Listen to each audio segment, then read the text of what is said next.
Tips para mapabilis ang paggawa ng chicken cordon bleu. Yan. Bumili lang ako ng 2 perasong chicken breast. Tapos yan.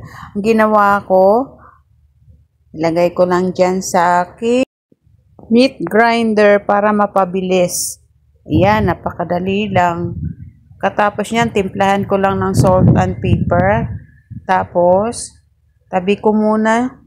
Ready ko muna yung sangkap, hotdog, ham, cheese.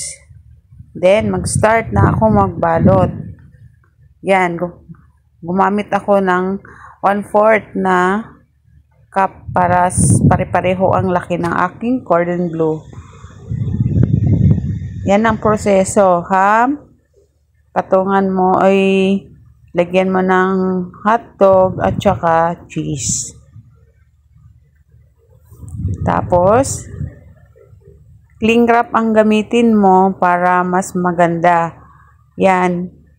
Iikot mo lang siyang mabuti gamit ang cling wrap. Yan. Higpitan mo sa bawat gilid. Tapos, ipitin mo yan para maging solid yung ating pagkabalot.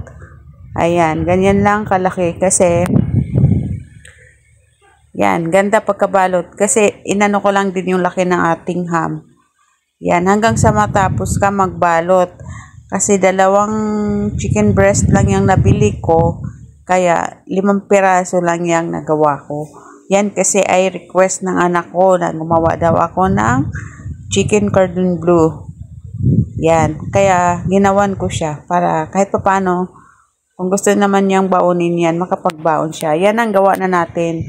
Freezer ko muna siya overnight. After, kinabukasan, yan na. Dinip ko na siya sa harina, tapos sa itlog, tsaka sa breadcrumbs.